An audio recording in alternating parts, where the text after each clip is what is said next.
Langsung aja ya, kita siapin panci dan di sini aku ada parutan keju dan juga satu siung bawang putih. Ini langsung aja kita serut halus ya. Kalau kalian nggak punya serutan keju, ini boleh banget digiling atau digeprek manual seperti itu. Kalau udah, langsung aja kita tambahkan air ya.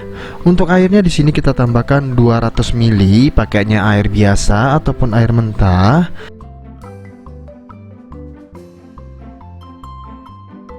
Biar rasanya makin beda dan makin enak, tambahkan setengah sendok makan garam kerupuk, tambahkan 1 sendok makan garam, dan juga 1 bungkus masako ya. Setelah itu langsung aja kita aduk dan langsung aja kita masak ya. Untuk masaknya kita gunakan api besar dan kita masak sampai mendidih ya.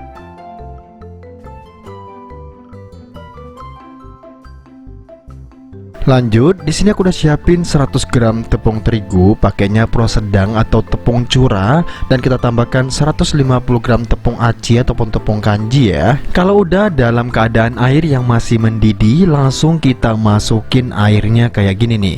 Nah, boleh dimasukin bertahap, boleh juga dimasukin sekaligus. Saran aku bertahap aja, biar nanti nggak ada penambahan tepung. Tapi kalau mau dimasukin semua juga nggak apa-apa ya, karena ini air udah takaran teman-teman. Nah, ini kita aduk dulu manual menggunakan sendok. Kalian juga bisa menggunakan sendok atau centong nasi itu biar lebih cepet dianya tercampur. Karena ini masih panas banget, jangan coba-coba langsung gunakan tangan ya. Tapi biasanya ada juga yang tangannya dewa gitu ya. Tangannya itu tahan panas teman-teman. Jadi dalam keadaan panas kayak gini udah langsung diaduk pakai tangan. Tapi saran aku biar tangannya tetap aman, nah masak jadi lebih nyaman gitu kan, kita gunakan sendok dulu aja. Jangan lupa nih tambahkan merica bubuk biar rasanya makin enak ya teman-teman ya. Nah, kali ini tuh aku mau bikin basgor atau bakso goreng tanpa daging dan tanpa ikan. Jadi resepnya sederhana karena nggak semua orang bener-bener suka yang ada bakso yang ada dagingnya atau bakso yang ada ikannya. Coba deh bikin yang tepung-tepung aja seperti ini karena modalnya juga lumayan lebih murah ya. Kalau udah dirasa-rasa udah dingin nih, nah ini boleh langsung kita aduk menggunakan tangan ya. Tapi kalau masih panas, ntar dulu, tunggu dulu, kita tes-tes aja ya teman-teman ya. Nah, ini udah mulai dingin, langsung aja kita aduk menggunakan tangan seperti ini. Kita aduk sampai bisa dibentuk dan bisa dipulung atau bisa diambil ya teman-teman ya. Nah, jadi cara bikinnya sederhana, mirip kayak bikin cilok, cimol ataupun tahu pentol, cuman perbedaannya di tekstur aja ya. Kali ini aku bikin teksturnya tuh padat kaku, jadi nanti waktu digulung dianya enak banget dan dia nggak lengket sana sini. Beda dengan tahu pentol yang biasanya gampang lengket sana lengket sini. Kali ini kita bikin teksturnya yang bener-bener kaku, jadi pas dibentuk nanti kita campur sekaligus itu nggak nempel sana sini teman-teman. Dan untuk bentuknya biar jauh lebih simple, kita nggak bulet-buletin teman-teman. Kita juga nggak bikin kotak-kotak, tapi kita bikin silinder panjang dulu gitu ya. Setelah itu langsung aja kita potong-potong. Jadi kayak gitu aja biar lebih mudah ya. Nah, ini kita aduk dulu sampai bener-bener tercampur merata, sampai tepungnya nggak terlihat kering lagi.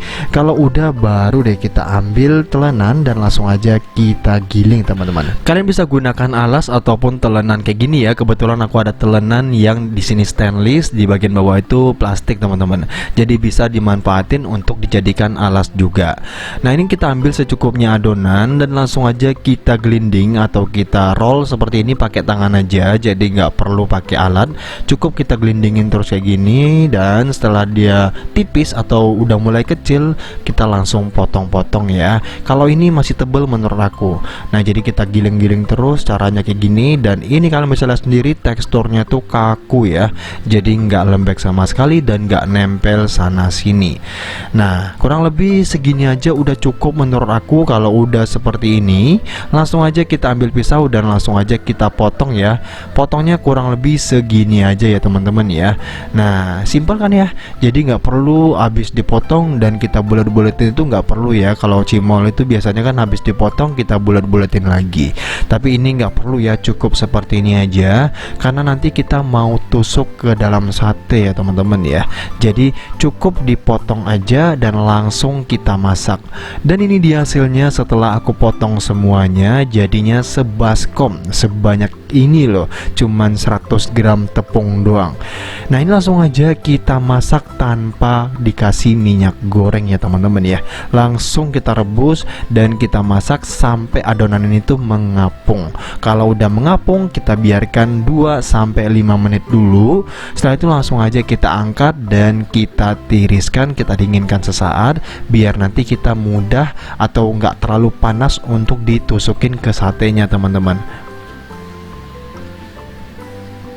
Nah sampai seperti ini udah ya teman-teman ya. Kita matiin kompornya dan langsung kita tiriskan atau kita dinginkan.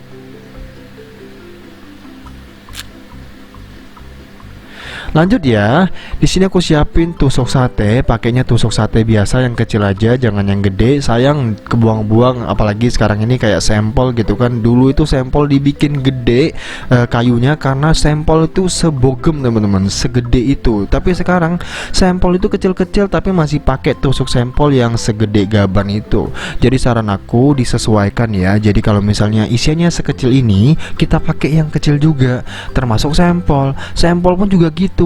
Udah pada jualannya itu kecil-kecil tapi masih pakai tusukan yang gede. Menurut aku itu nggak worth it ya, karena harga bambu itu lama-lama juga harganya tinggi ya. Jadi saran aku pakai tusuk sate yang kecil aja, memang kurang marem. Tapi kalau isiannya kecil-kecil ya ngapain harus pakai yang gede gitu kan. Itu menurut aku ya teman-teman ya. Jadi sudut pandang aku melihat seperti itu, daripada kita ngeluarin nih bambu segede-gede itu dan tapi isiannya itu kecil-kecil, dan pakai tusuk sate kecil gini aja udah bisa ketopang. Di langkah pertama langsung aja kita panaskan minyak goreng, dan kalau udah panas baru kita masukin ya. Jangan takut meledak teman-teman, ini nggak bakalan meledak sama sekali kecuali emang bener-bener super panas minyaknya ya, jadi bisa-bisa meledak juga. Tapi kalau misalnya kompor biasa nggak bakalan meledak ya teman-teman ya. Kita goreng sebentar dulu sampai dia agak sedikit crispy bagian luarnya. Setelah itu langsung aja kita angkat ya. Jadi untuk masaknya nggak terlalu lama teman-teman, sebentar aja. Nah kalau kalian suka tambahin telur, boleh nih ditambahin telur ya teman-teman ya. Lanjut ya, kita tambahkan saus sambal gitu kan, tambahin juga kecap manis, dan ini udah teman-teman. Jadi mirip kayak bikin telur gulung, saus dan kecap. Dan tanpa berlama-lama langsung aja kita cobain ya sate basgornya. Nah jadi buat kalian yang penasaran dengan rasanya, langsung aja cobain di rumah. Buat kalian yang suka cilok, yang suka aci-acian, cobain juga nih basgornya. See you di next video ya. Thank you.